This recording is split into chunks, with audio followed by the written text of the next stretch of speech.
Hello, and welcome to episode 64 of Expertise is Overrated, the podcast that takes the time to answer the questions you didn't know you didn't want the answers to. I'm Vib. And I'm Sean, and neither of us has any clue what we're talking about. Except today we did. Oh, nailed it. You nailed it. Nearly nailed it. I got the tense wrong, and I didn't actually say anything. Except today we did. Except today we did. Today we do, in that we discussed who actually says something after we do the intro. I really hope that the people who listen to this podcast, all 6 of them, enjoy our early in the episode meta-analysis of our own inability to podcast, because for me it's the highlight. For me as well, but I imagine that a lot of new listeners, hello if you're new, probably like, what the fuck is wrong with these guys? I promise, we're pretty funny, and we actually talk about some semi-intelligent stuff for most of the time. Seems that's what is written in front of me, so it must be true. Exactly. No, we're good. We're smart. Yeah. Totally not two nerds with an inflated sense of their own ego. But for more on that, listen to our trailer, which I think we're now going to make available to people since we didn't win our competition.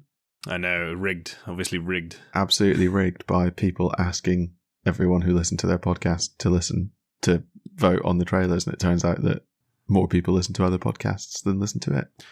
It's true. Fuck me. Yeah, this is going to be great. How much have you had to drink? Nothing. I don't really know what's happening. See, I did consider pouring myself a whiskey, but then I thought the better of it, given that it's a Monday. I'm just looking at the glass of whiskey that I've poured myself. It's feeling it's tempting. judged. It's tempting. Well, it's too late now. We started recording. Well, I can always get up. You monologue enough for me to be able to get up, probably leave the house, do some shopping, and come back. I wish that wasn't true, but it really is.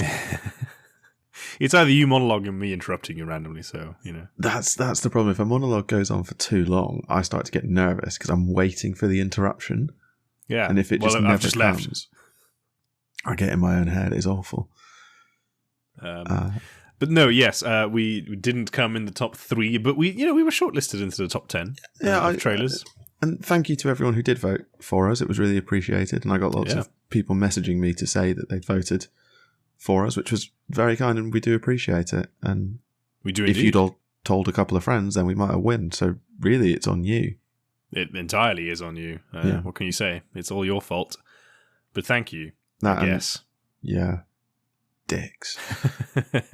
Did you wrote to me though that there was no IP tracking or anything on the I think I did vote like 6 or 7 times. So a friend of mine actually messaged me about it and was like, you do realise that like you can just vote as many times as you want, they've got no verification or anything. Yeah.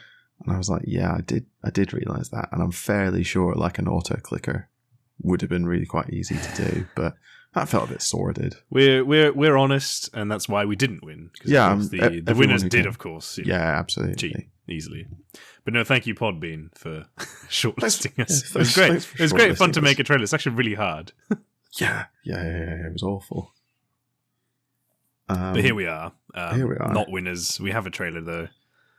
Whoa. Still thinking about ways to actually improve our franchise. That's not the right word. I suppose it is the right word. Get our message out. Get our message out. Like some sort of sad political party. Pamphleting on Cornwall. Let's not go there. There's only terrible puns ahead if we go there, and I'm not sure I'm on board with that. You have your whiskey. Anyway, shall we talk about what we're talking about? Yes, let's. I'm excited about this. It's going to be quite structureless, I fear, because we don't really have any idea other than that we both wanted to talk about Buffy the Vampire Slayer for an hour. So enjoy, I guess. This has been on our list, it is a list of things that we have written out that we wanted to do. Like, since we came up with the idea of doing a podcast, so... Yeah, but we've never come up with anything better than, let's talk about Buffy. No, because every time I sort of asked, like, what should we talk about with Buffy? It's like, I don't know. it's just really good, and we both really like it and want to talk about it. So my first question to you is, when's the last time you watched a Buffy episode? It's a long time ago, actually. Yeah, same. my wife and I watched the whole thing through in like a concerningly short period of time. It's so addictive. It's so addictive, and I don't know. It absolutely nails that middle ground between each of the episodes sort of stands on its own, and there being a really strong, consistent through line of plot. So, like, it's rewarding to watch each episode. Yeah.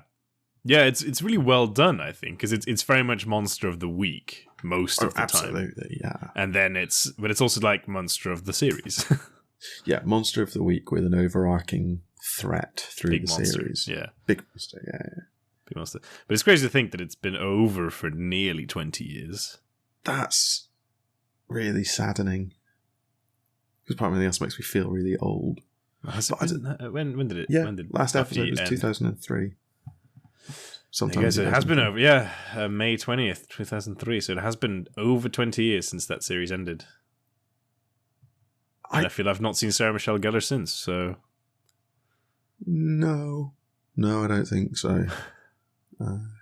She's done a few things, she must have done, but it is interesting that sort of the main cast, like Alison Hannigan has gone on to do the most, really, out of like the core three. Seth Green, arguably, but I don't. in a different sort of way.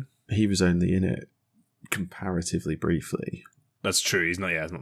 I guess not main cast. Although he does. He's main cast credit, right? He's top cast credit. Yeah. But Doesn't he just start? Doesn't he enter the thing in season 2? He's only in 40 episodes. Oh, is he? Yeah, he's only in 40 episodes of the 144. Oh, fuck. Okay. Yeah, no, exactly. It's mad.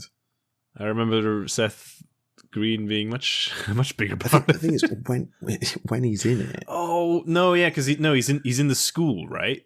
Yeah, and exactly. then he disappears for a couple of years and he comes back. He's in the year above them as well. Oh, so he is. He's in the year above them. I'm fairly sure.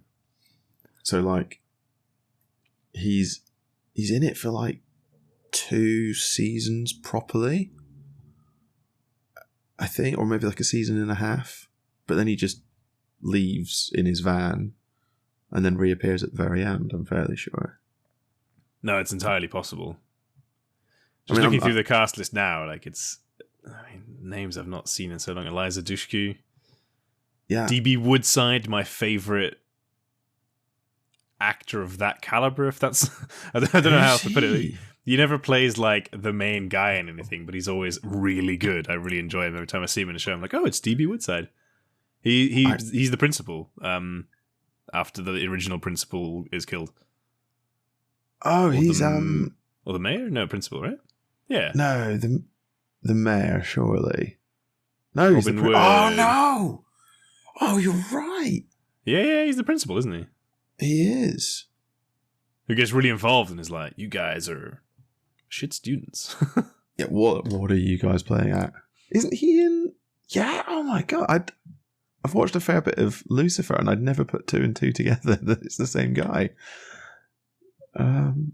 Yeah, he's just always really solid in every role he plays. That it's like weird that he's...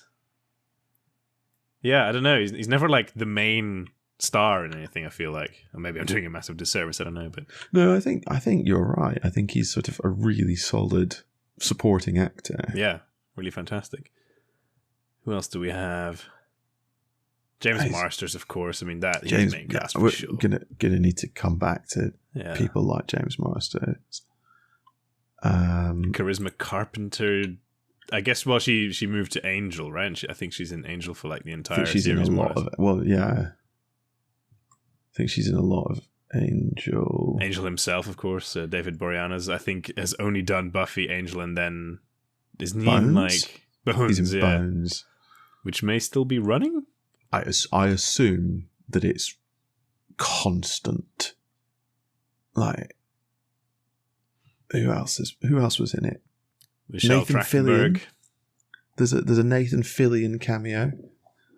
He's in it for 5 seasons. Not 5 seasons, 5 episodes. Oh yeah, he plays the priest. really creepy dude, right? He What's plays his name? the Caleb. Caleb, yeah. Caleb's so sinister. He plays that like weirdly pious but evil priest of the like last big bad. The biggest of the big bads. Do you think so?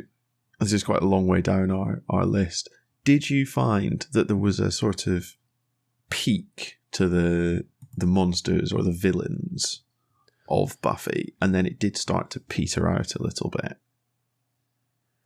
Now you're asking a question. I mean, let's talk about the big bad. So I remember there's the Master. What was it called? The Master, right? Yeah, the Master is the very first one, and he's great because he's just a big vampire. He's just a big nasty vampire. Yeah, and he comes back at some point, I believe, right? Or the suggestion of him comes back anyway. Yeah, because he kills Buffy, which I think is quite a big thing in her life. I mean, as it would be, I suppose. Yeah. Then the only one I remember is that like super OP woman who like doesn't she turn Willow evil, or doesn't Willow have to like go super powerful to beat her and then turns evil? The other one who kills Buffy, I think, or Buffy sacrifices herself to get rid of her. Is that? It's just to show how long ago all this was. That's Glory. Glory, yeah. And then there's the big bad at the end. There's the one. Glory. No, so Glory's season. This is so complicated. Glory is season 5. Dark Willow is season 6. Season 2 is Spike, Drusilla, and Angel. Yeah, and then season 3 is the Mayor, which is great. Actually, the Mayor was fantastic. Yeah. Mayor Wilkins is season 3. So let's do this in order. Season 1 is the Master. Season Spike and Drusilla. Season 2 is Spike, Drusilla, Angel. Season 3 is... is that the one where Angel already turns bad? Is that season 2? Yes. Oh, yeah, because they get it on. That was a mistake. Yeah. Yeah, he has the moment of perfect happiness, which causes him to turn evil, and then Buffy stabs him on a demon. I don't remember it. Yeah, something like that, yeah. Yeah, and then Richard Wilkins the Third is season 3. Richard Wilkins the Third. And we also get Wesley Wyndham-Pryce, which is fantastic. Even though Giles is obviously amazing, but Wesley is so... Oh, is that Wesley? Yeah, so amazing in his shitness. But we'll get back to old Ripper, I'm sure. Yeah. You also get Faith in season 3. Oh, yeah, the sort of anti-hero. Yeah. Season 4 is Adam, so Maggie Walsh. I don't remember that. The cyborg thing? Oh, the cyborg business, yeah. Oh, that's when, Riley. Yeah, that was so That's weird. Riley. That's a weak season. That is a weak season. The entire season is just so bizarre. Yeah, season 5 is Glory. Oh yeah, but that's great because Dawn just sort of appears. Oh, I want to come back to Dawn. I want to come back to the way they did that because it was so good. It was amazing, yeah. Season 6 is Dark Willow and the trio. Warren, Jonathan, Andrew. Because it's basically Warren, Willow. The trio. You know Jonathan? Yeah, the trio. That's what this article is calling them. They like make their own villain. Oh and then, yeah, they end up kill fighting and accidentally end up killing Tara. Yeah, Tara, that's and right, then like that's Willow like flays them alive. Yeah. Yeah, I mean, it's Dark Willow. It's Dark Willow, and then season 7, Caleb, so creepy. Caleb and the First Evil, yeah. The First Evil. I mean, I think that's a good season to end on, that the threat is obviously sufficiently huge. I think, to get back to your point, so I think season 5 felt apocalyptic. Glory feels apocalyptic. Season 1, actually. Yeah, season 1 obviously feels very apocalyptic, as does season 2. Doesn't so much, but it's kind of more of what you need. It's like Spike and Drusilla are like these classic vampires, right? And it's then really Angel personal. Falls as well. And Spike and Drusilla do a really good job of being like, okay, we're not as big and scary as the Master. Like, we're not in a stand-up fight. Okay, we like Spike can hold his own, but it's not. But weirdly, Spike / Drusilla kill more Slayers than anyone else. Yeah, because they Jenny don't. Calendar, yeah, that's when Ripper had a girlfriend. Oh yeah. Oh. And then season 3, I really enjoy season 3 because of the finale, which is just so over the top, so ridiculous. Stupid, it's but great. also And the really amazing. badly animated dragon worm thing, demon serpent thing.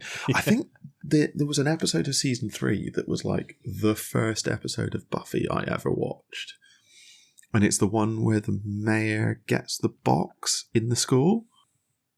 Oh, right, yeah. Which is just completely out of nowhere. And it's one of the few, like, mid-season episodes where actually you really needed to have been paying more attention. Yeah, exactly.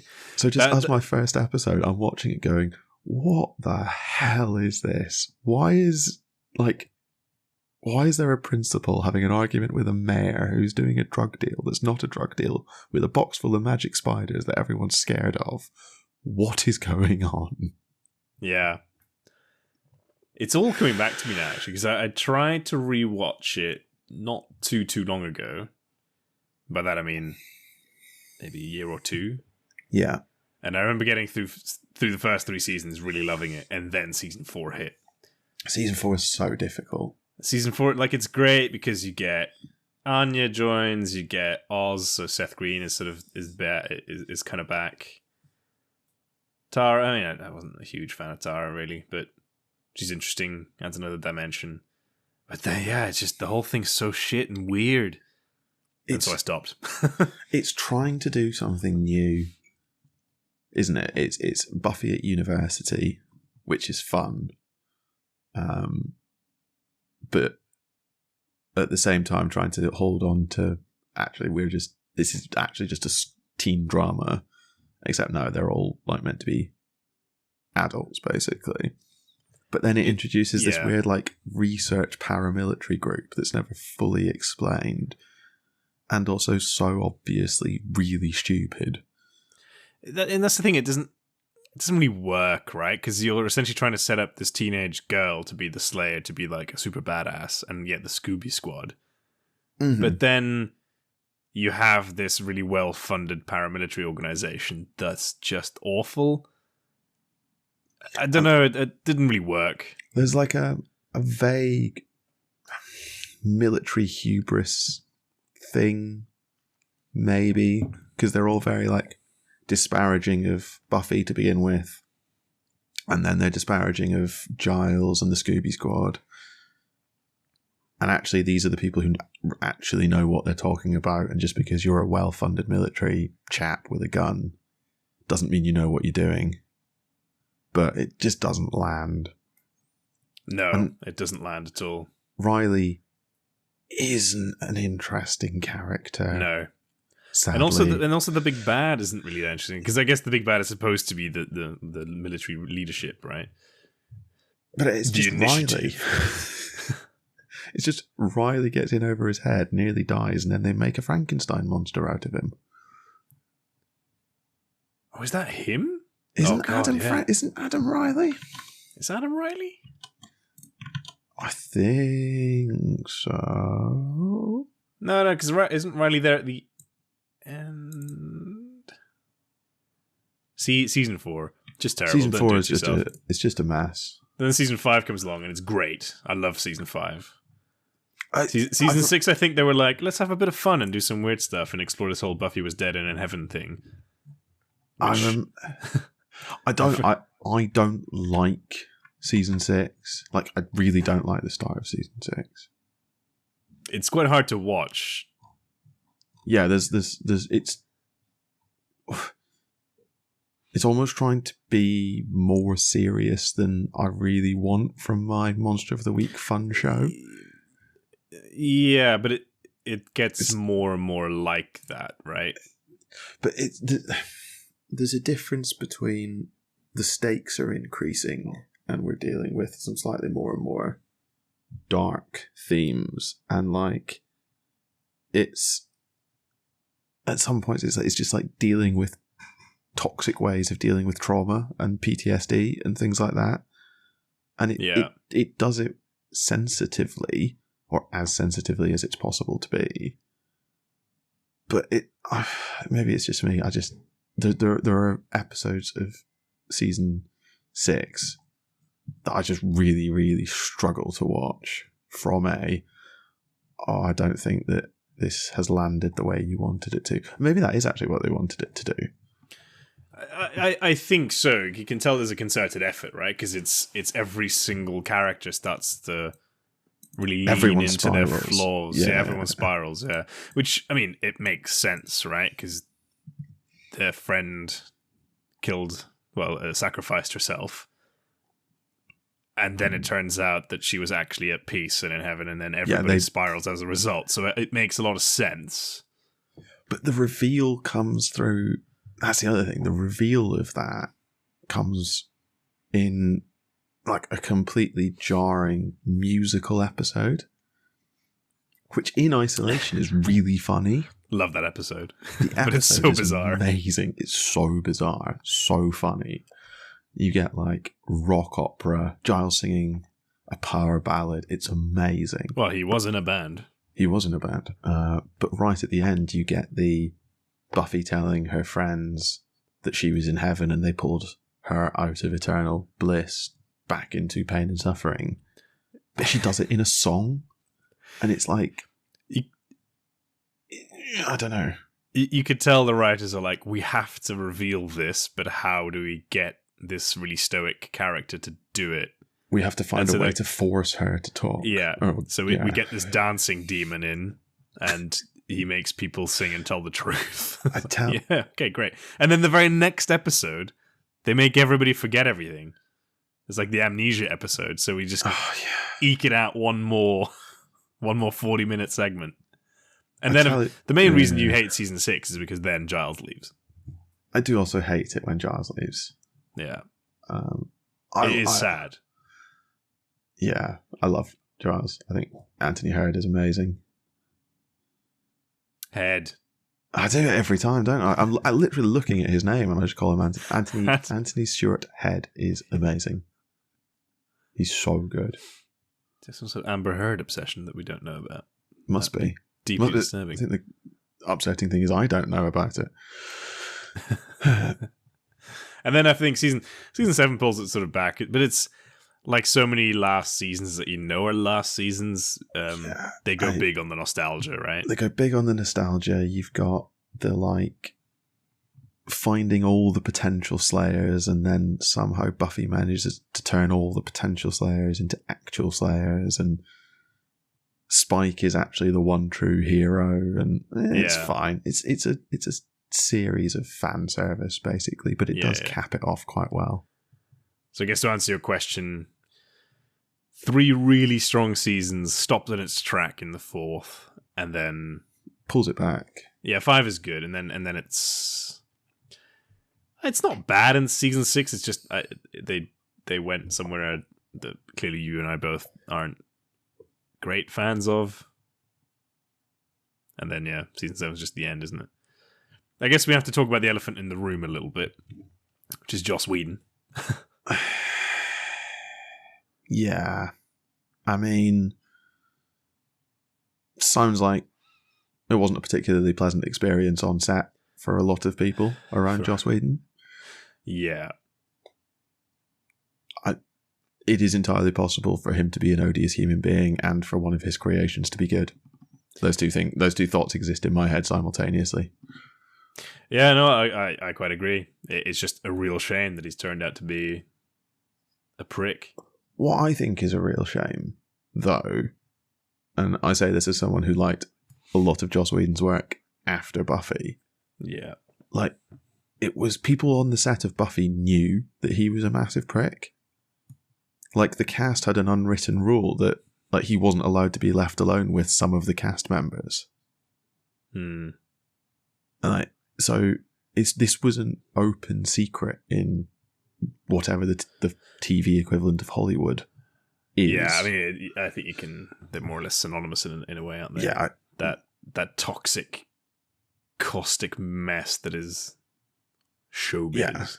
So it's upsetting, but I can still watch Buffy and enjoy it. So yeah, I don't know what more there is to say, but yeah, no, it's just a shame, right? Because it's fundamentally a TV show that just celebrates strong female characters. Yeah. I mean, that's the bottom line. It's so weird that that the people who made it are therefore dubious. It is quite jarring, I think. But it shouldn't take away from the message that the show sends. No, and what a great era of TV it was for that sort of thing as well. The late 90s. Yeah. Let's think back to Xena. What a great show that was. I think you're looking back on Xena with the most rose-tinted of glasses. Oh, 100%. A fantastic show.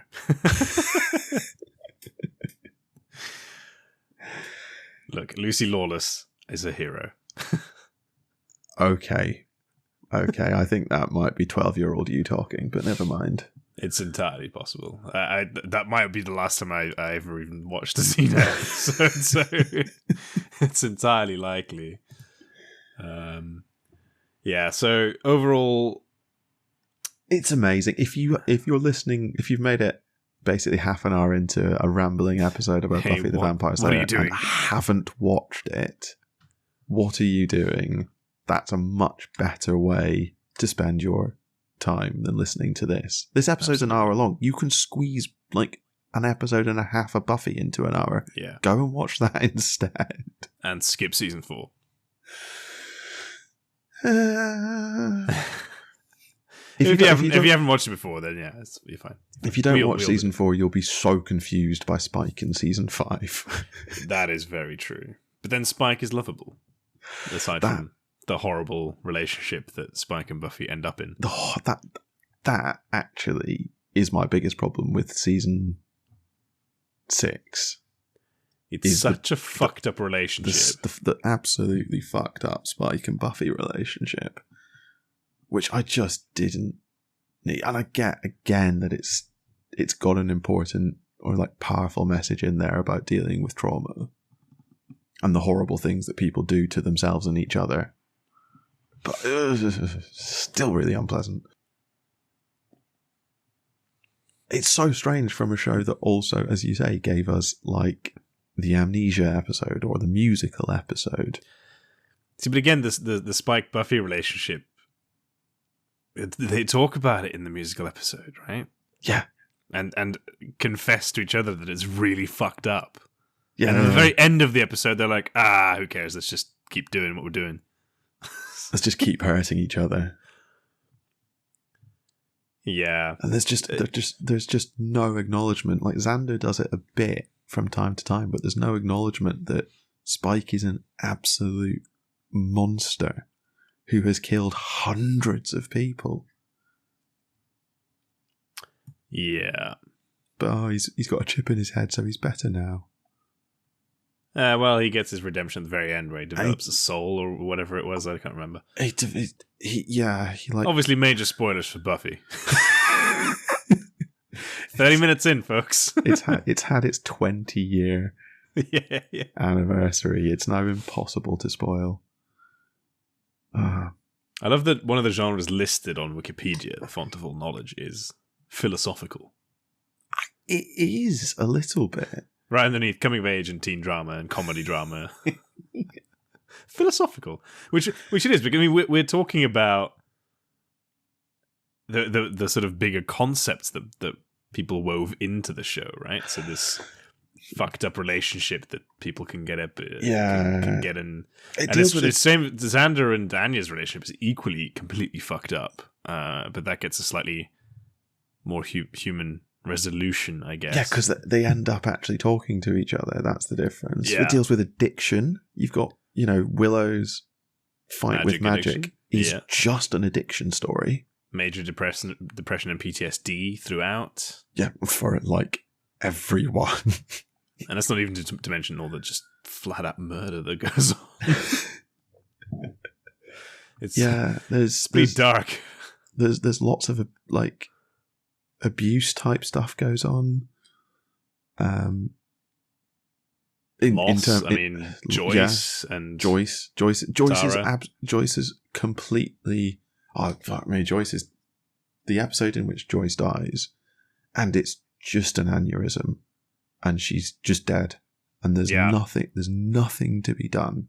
It's just Buffy and Dawn's mum's dead. Oh my! It's so well done. Yeah, that is heart-wrenching. There's Faith's entire storyline of being groomed by the mayor. Yeah, I've forgotten about that, yeah. It's terrible. It deals with a lot to say that it's teen drama and a coming-of-age story. Yeah, because it starts off with the usual high school stuff that you see in American media, right? The bullying and the cliquiness and all that sort of stuff. And then, it really just ups the ante. Your main character is dealing with the fact that she died twice. Yeah. Yeah, it's bad. Although, the thing the thing you mentioned about Xander and actually just talking to each other and smoothing it out, that's made me wonder, has Joss Whedon pulled a fast one on us and it's actually not a story about strong female characters, but it's in fact a story about Xander, the main hero of Buffy the Vampire Slayer. There's only, as I think you pointed out last time, there's only 2 characters who are in every single episode of Buffy the Vampire Slayer. Oh yeah, good point. One of them is Sarah Michelle Gellar and one of them is Nicholas Brendon. I was shocked when I learned that, but Xander, it doesn't really count, right, with the whole pilot weirdness. So Alison Hannigan is also everything that anything that anyone would have seen. Yes, would have also had Willow in it. Yeah, Xander Harris, the hero of Buffy. There's actually a lot going for that, right? Because he's the only pure normal of the 3, and yet he's always there. Even when Buffy is dead, he is there doing his bit. He should have died so many times. But I think the point, and also he makes a great vampire. Him and Willow in the alternative universe where Buffy dies. What happens there? She doesn't kill the Master. Is that right? It's something like she doesn't kill the Master, yeah. Or she doesn't. Yeah, I don't quite remember. It's like a tiny little thing that's changed, and I can't remember what it is. Yeah, but she doesn't. Oh gosh, she doesn't kill the Master. Something she doesn't. No, she doesn't come. Right, because she turns up halfway through that episode. Is that it? But she's really shit when she turns up as well, isn't she? Yeah, because she doesn't have Xander and Willow. Oh, is it that she doesn't answer the call? Or she goes somewhere else. It's something like that, right? Where she sort of shows up but isn't anywhere near as prepped as she should be. But she is the Slayer. She's recognized as the Slayer. Oh, does she stay with her dad or something for a while? Fuck, I think it's that. I can't even place when this episode would be, like what season that is. It's quite early on, I think. It's like season 2 or 3? 3. Yeah, I feel like Faith might be. Because they bring that. Yeah, Faith. It must be. No, because Faith is the one that gets killed. Oh, Kendra's the one that gets killed. No, Faith, yeah. Faith gets called when Buffy dies at the end of season 1. So, because there must always be a Slayer. Oh, Jesus. I need to go back and watch it now. I was going to say, I think it might be time for a Buffy the Vampire Slayer rewatch. It's spooky season. It's very appropriate. It is spooky season. I watch something new when I could watch something I've seen. I don't quite remember, but you're absolutely right that Xander and Willow make for excellent vampires. They're so good.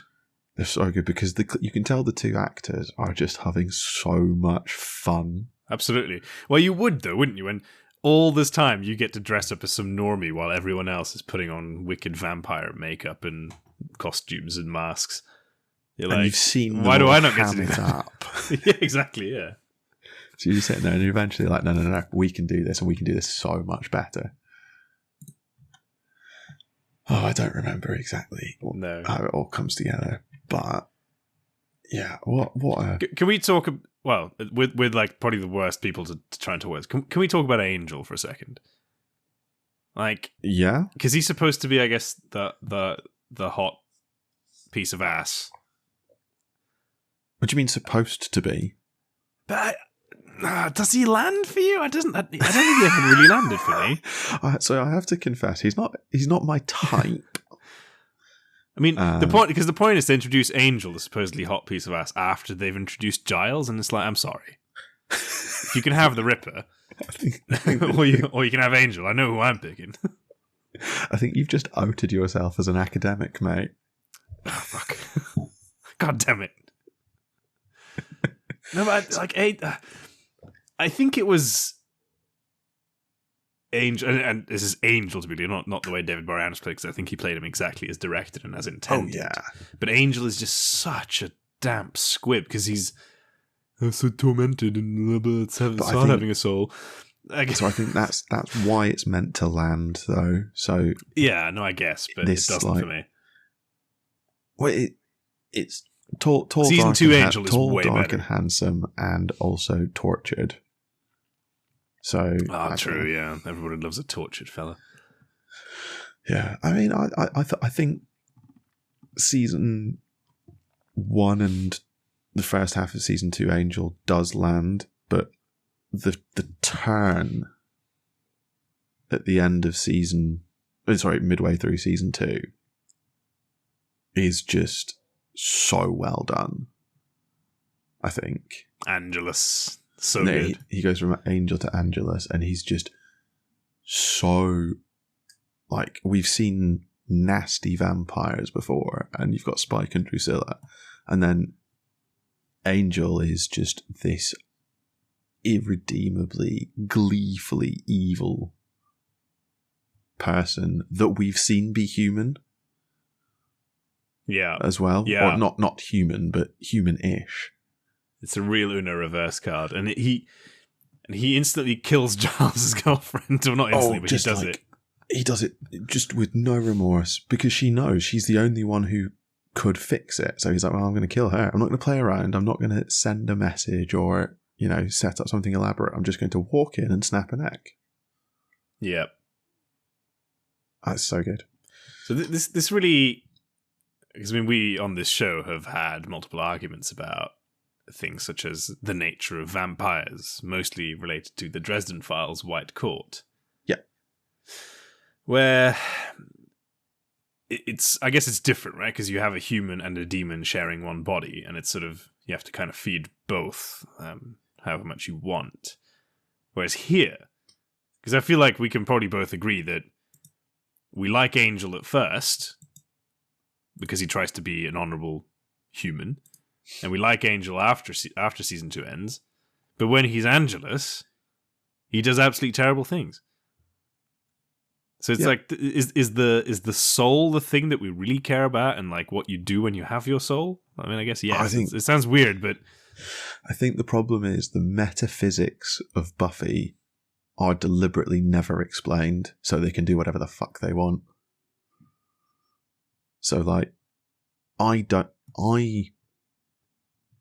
because Angel still has his demon. Yeah, because he's still fundamentally a vampire. He can still vamp out and, like, go all wrinkly. Also, what an amazing design choice. Like, at the start of season 1, oh yeah, vampires are just people with, like, knobbly foreheads. Totally inconspicuous people who then also have knobbly foreheads sometimes. Yeah. When they choose to. But yeah, it's very strange. Because Angel in season 1 clearly still has his demon. He's still capable of being a vampire, but he's also... Is it that when you've got a soul, you're able to make a choice? And so we like it's vampires so with tough, souls right? who Because make choices. But Giles, for example, never forgives Angel. No, but... He comes to tolerate him. Yeah. But even when Angel has his soul back and is like all remorseful and sorry, Giles still sees him as the guy who killed Jenny Calendar. And the guy could turn back into that at any instant. And the guy who could turn back into it at any All point. it takes is happiness, right? Which is really fucked up. Yeah, and Angel keeps putting himself around the one thing that could make him happy. So Giles is just exactly. like, what are you doing? He's not particularly responsible. No. I don't. But then know. The issue is because Buffy kills vampires literally every episode, right? Yeah. So for the sake of this being like a TV show that is completely dark, I mean it is, I guess, but they're soulless vessels that you can kill, a bit like a video game monster, right? No one bats an eyelid when you kill a vampire in Buffy the Vampire Slayer because they're not human. Yeah, they're meant to be demons puppeting a body, basically. Yeah, that is what they are, and I always sort of just view them as, the soul is gone, so whatever happens to the body is entirely irrelevant. Yeah, and then you get Angel, who's weird because he's that, but has his soul, but isn't quite what he was when he was human, so that's weird. And then Spike really just throws the meta out the window. Yeah, but you've also got Harmony, who turns. Who ends up being Spike's girlfriend. She's a girl who's at school with the Scooby Gang, and then she gets turned, and then she becomes Spike, but she's still Harmony. That's what's weird about it. Don't we kill her? Oh, she died. Yeah, she dies. She dies like. My point is, it's not as simple as the demon just puppies the body like a meat suit. There's something of the person that they were left. Which is so is it that when you die, the soul leaves you, but like your worst elements stay behind? I think that's right. The demon that is created from your worst elements, and the soul is terrifying. Gone. Yours would be so boring. How fucking dare you? Mine would be excellent. Even my good bits are pretty bad. Like, can you imagine if you take those out? It'd be it'd be really awful. Well, that's the rudest thing anyone's ever said to me. No, as in like bad awful. Like, could be a very good vampire. Yeah, sure. Nice save. I hurt his feelings. Yeah. Well, on that note, time to... No. I'd be a great vampire, and you damn well know it. You'd be a great vampire. Honestly, at this point, it's probably the only way I'm going to get abs, so... Let's be honest. Amazing. I mean, come on, you know what it's like when you work out in your 30s. You do it once, and you're like out for 5 weeks. I'm in bits, mate. I'm in absolute bits. I did some exercise like last week. And somehow my friend who's in his early 40s and who's essentially been unable to walk for the past couple of weeks because he's been holding his like year-old daughter, and it's just messed up his back because he's in his 40s.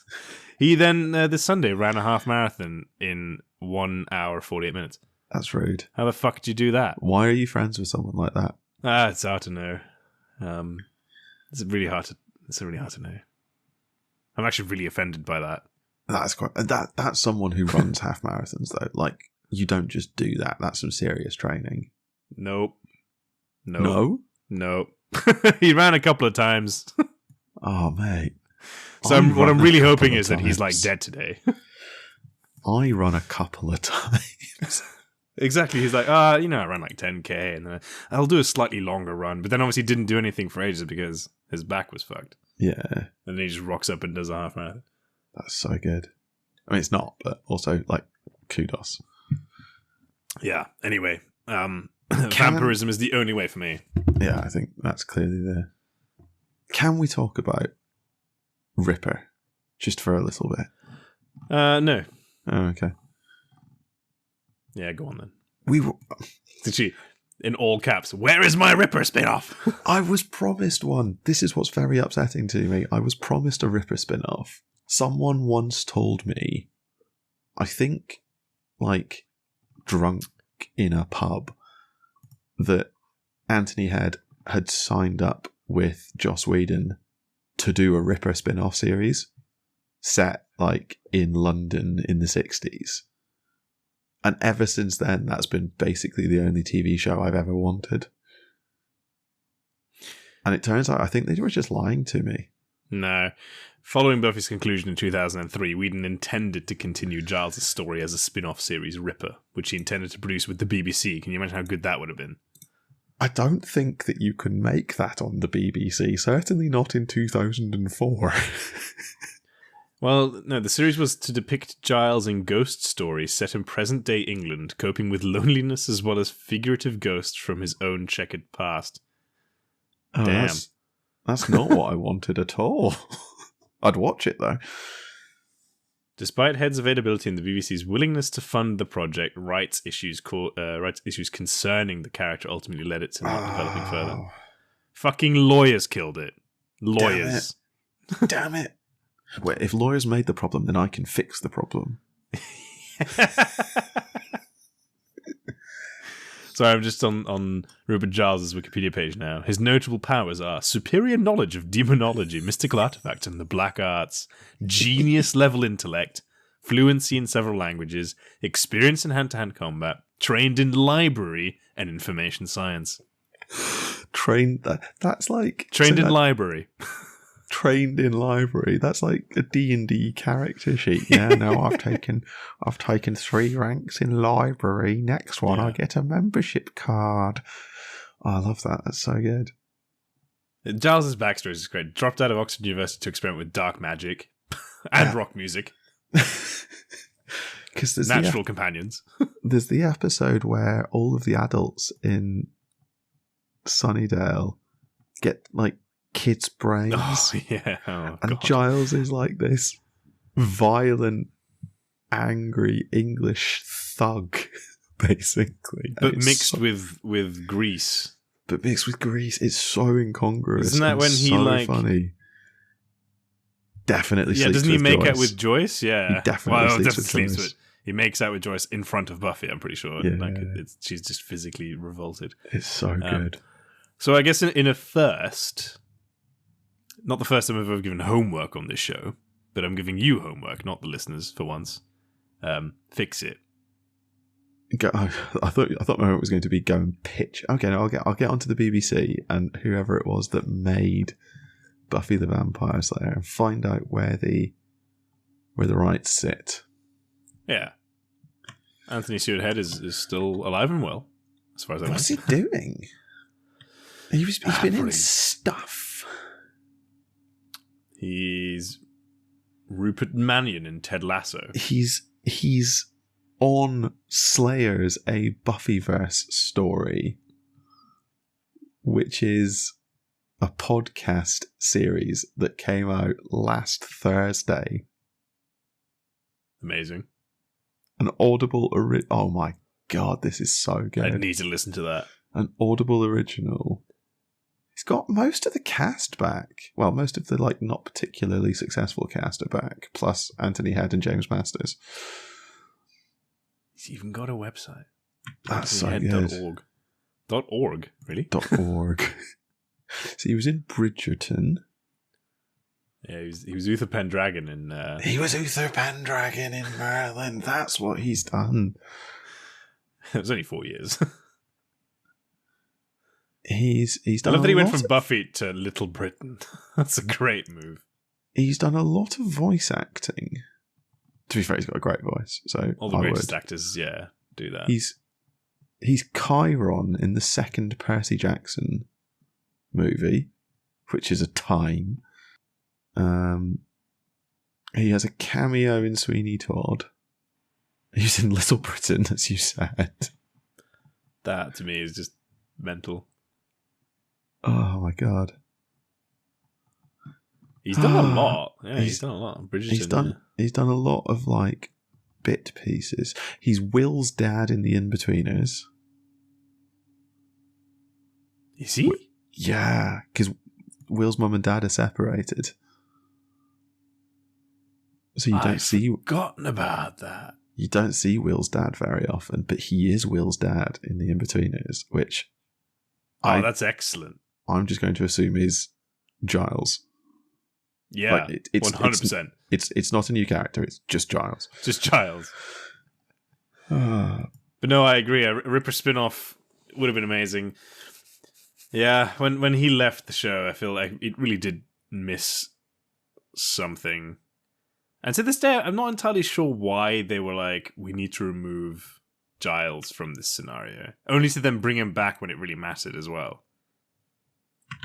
Like, I don't know what character arc he was supposed to sort of help move along by doing that. It's very strange, isn't it? What is he standing in the way of? Yeah, he's like, oh, Buffy needs to be independent. But this is the thing, because he somehow starts having that internal reflection when she's like just been resurrected. Like, is this really the time? But doesn't he also kill Ben? He does. So at the end of season 5, he does. At the end of season 5, after Buffy's banished glory, Giles just in cold blood kills Ben, who's Glory's alter ego, and he justifies it at the time as you're always going to be a gateway back or something. Like, you're a risk and I can't have you around. I don't remember the exact rationale, but he does. I remember that he does. Remember who Ben is. The Doctor. So you know how Glory sometimes turns into just a bloke who's like into Buffy and Buffy's into Ben. Yeah. So that's Ben. Oh. I don't remember Giles doing that. In the construction yard after Glory's been like chucked off a cliff or something. Anyway, but the issue is, because Giles leaves because he's like, Buffy's too reliant on him. Yeah. But, like, especially after he finds out that she's just been expelled from heaven. Like, not expelled, dragged out of. Dragged out, yeah, which, yeah. I guess in some ways that's better, but obviously still bad. Being expelled from heaven, I think, is pretty.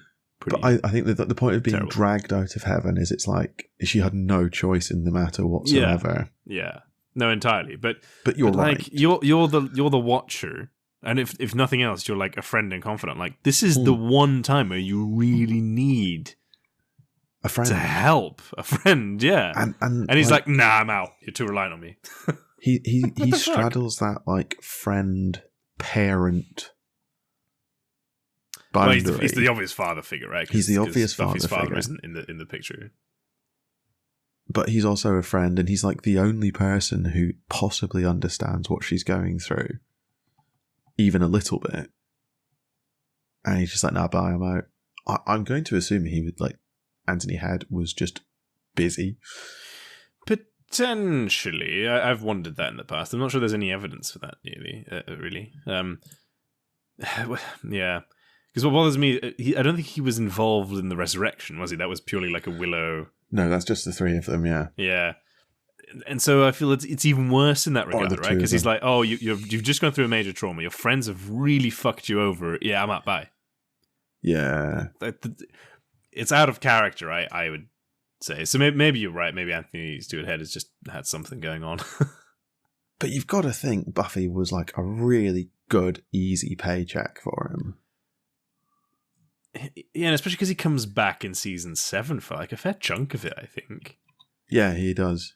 So you sort of wonder what happened.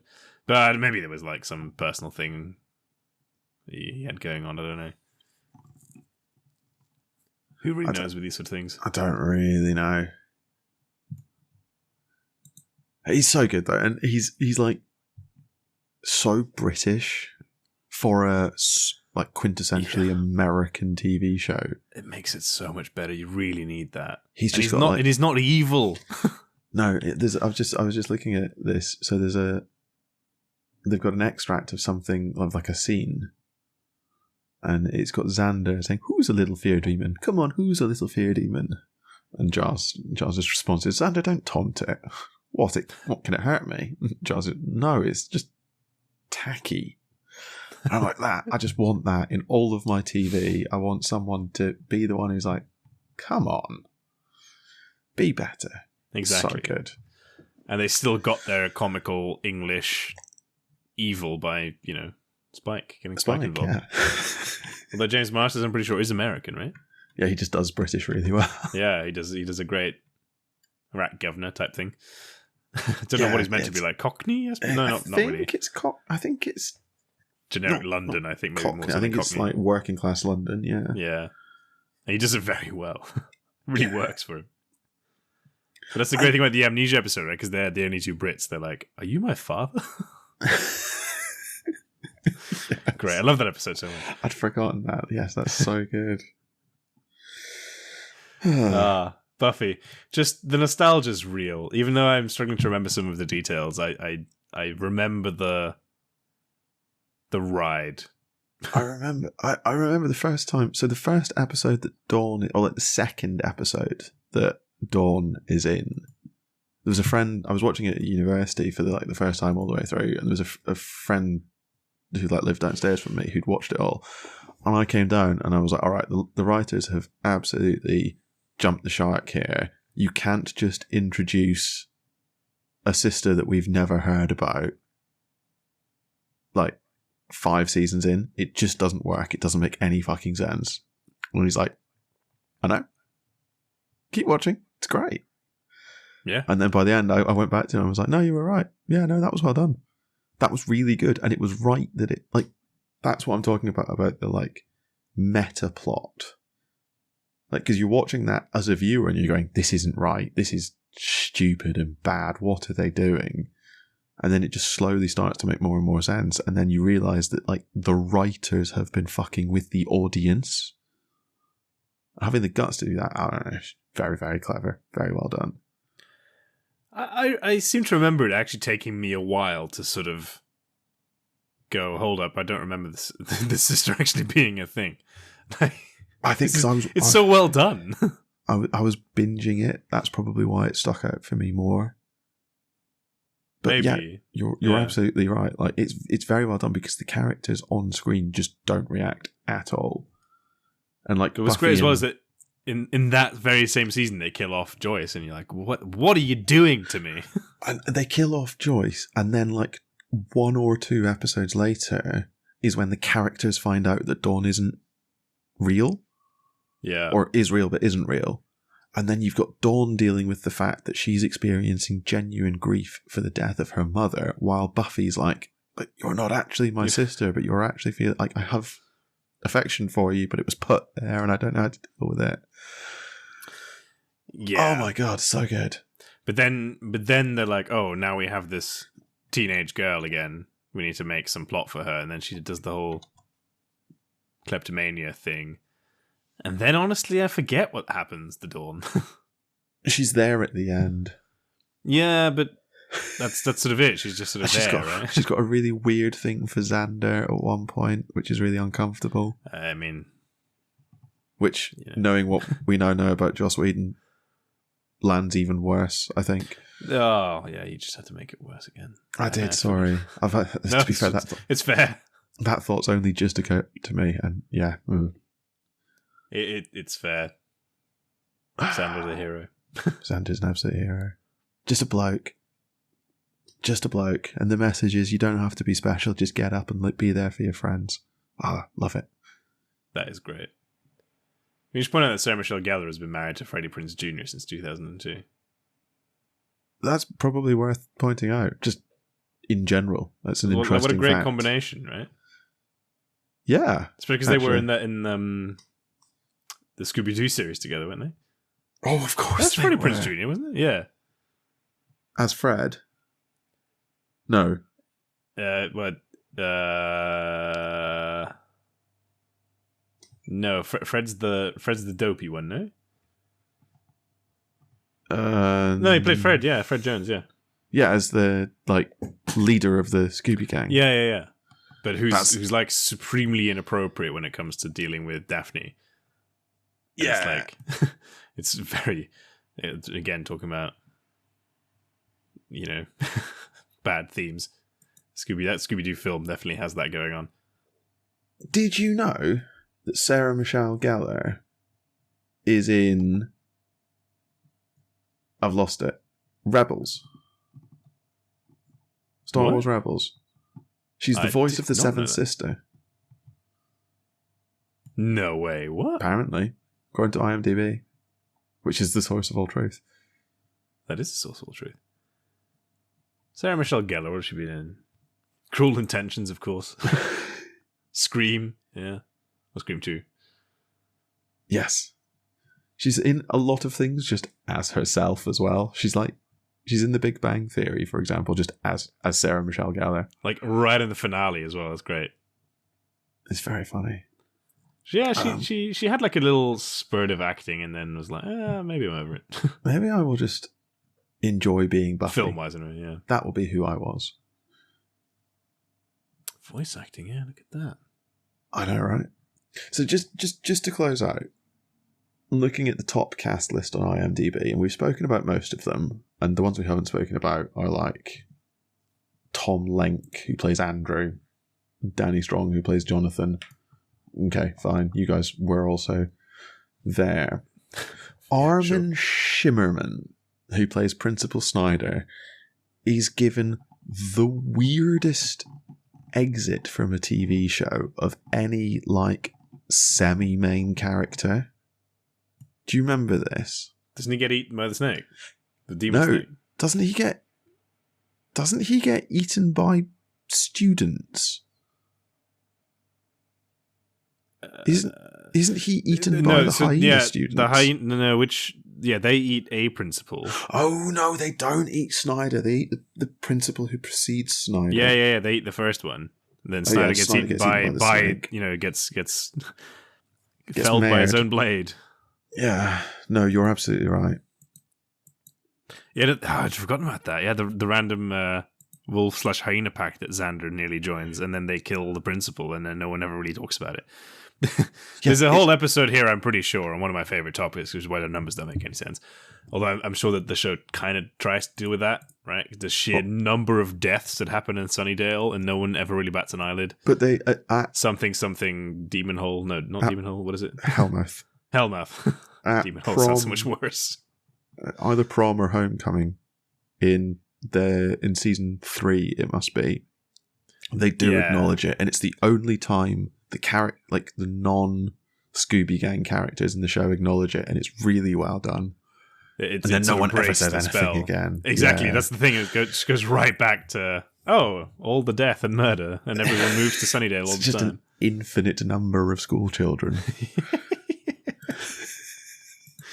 What great TV. I'm sure we'll cover that. I'm not sure we've ever actually done an episode on why the numbers don't make any sense. No, keep teasing it. It's never going to happen, but it's going to happen. You're very fond of them. We've also not done my why the Witcher TV series is just a shit Buffy, but it is. Well, for me, high up on the list of today's potential episodes, was The Witcher 3 is overrated, but no, sorry, not take. The Witcher 3 is overrated, but that is a hot take, I think. And also, I think it's a stretch to say the Witcher TV show is just a shit Buffy, because, but it's just shit. That might be bigger. I don't know if it's necessarily based on most shit. Unfortunately. How much of it have you watched? First 2 seasons. No. Yeah, so more or less the same as me. Yeah, I probably will watch season 3 and then draw a line under it. It's really annoying because there's nothing at all wrong with any of the cast and the acting, as far as I'm concerned. It's just I don't get what they're going for. It's just not very interesting. Yeah, fundamentally. I watched the whole of the first season because I basically forced myself to, and it was absolutely carried by Henry Cavill's jawline. And then, yes, see if I was going to get a reaction to that. And then I started to watch season 2, and it didn't get any better.